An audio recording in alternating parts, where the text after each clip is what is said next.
Oh, hello. Now that was a tough act to follow. And she sort of stole my warm-up line. I was going to say, ahoy. So, ahoy. Ahoy. Ahoy. Ahoy. So, in 1987, Paul Reisinger was asked if he'd like to go on a blind date. Ever the man who considered his options, he said, I'll think about it. He gathered some information about the young woman who was the subject of this meeting. Ann Harnett was the manager at Horn's department store. He did a little recognizance. He went into the men's department store and looked around. Where was the woman with the name tag manager, Ann? Well, he saw her. That beautiful, beautiful redhead, stunning, well-dressed, beautiful smile, beautifully dressed, efficient and capable. Well, he called her the next day, as you knew he would have to, and the date was set. On December 30th, they attended the ballet. The Nutcracker was featured, and the Christmas Fairy Ballet has a magical quality to it, set at the foot of a Christmas tree. In the ballet, the Nutcracker, a Christmas gift to the Clara, the main character, comes to life as a strong and courageous prince. He helps Clara have adventures, and they develop a great love. It was fortuitous and perhaps prescient beginning, because in real life, Paul and Ann went on to have adventures. And they had a magnificent love. Over the years of their marriage, they would attend the Nutcracker, and it was a romantic reminder of the beginning of their love for one another. They followed up that first date with a New Year's Eve party. Ann shared with me that she knew she wanted to marry Paul within a few days of meeting him. And Paul was equally smitten with Ann. They had a long-distance relationship for a time. Paul eventually transferred back to Pittsburgh area where Ann was living and working. They married in 1989 in this very church with the same organist that's here today. Marriage is so completely challenging. I know that Ann and Paul faced hard moments with each other. But I do believe, having watched this marriage grow for the last 34 years, that very few couples are as well suited to marriage and to each other as Ann and Paul Reisinger.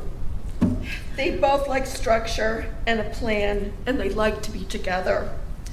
Paul had his own interests in organ music and fountain pens and the news. And Ann had her beading and stamping and wreath making. They each had their own interests, and they had shared interests as well. Primarily, they enjoyed and cherished and spoiled their cats. It's very comforting to think that Paul has 4 of their cats with him in heaven, and Ann has 4 of their cats with her. Paul had a very well-planned cat management system. I know, right? With a feeding regimen that was nearly military-like. Each cat had a special food given in such a way that no other cat would disturb them during the pre-scheduled meal event. Getting 4 cats to respect food boundaries shows a level of preparedness and forethought and a particularity of execution. Few people in the world could accomplish this truly amazing feat once, and certainly not daily, but Paul could. Their home was set up for their enjoyment and also the enjoyment of their cats, which actually was all the same thing. The cat toys were wherever the cats might most like them. The cat waterfall sprayed attractively. Treats were available, but given judiciously. Add in some interesting cuckoo clocks and vintage radios and some classical music, and you get a sense of the love that filled their home and a certain Paul-esque kind of fun. Comfortable seating with well-positioned coffee warming pads and proper lighting represent the planning Paul put into making things run well and feel homey. Paul did perhaps save a thing or two. Yes, he did. But on enough occasions, the saved item proved useful at some later and unexpected time to prove out his methodology. And he didn't forget any of those times.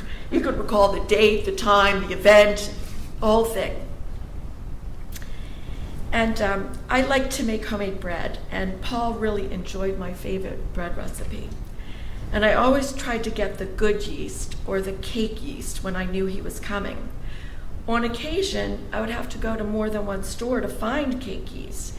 I mentioned this one night at dinner, and Paul proclaimed, "But I'm not a yeast snob." I will tell you that no member of my family believed that to be true. If he was coming for dinner, we got the cake yeast and would comment. We knew he wasn't a yeast snob, but we didn't like to risk it. He was fun to feed because he enjoyed food and appreciated the effort that went into making it. Paul helped me personally through a few challenging times. His calmness, lack of judgmental attitude, and his cool ability to remove emotion and examine a situation methodically made him invaluable. I will miss having him as a friend.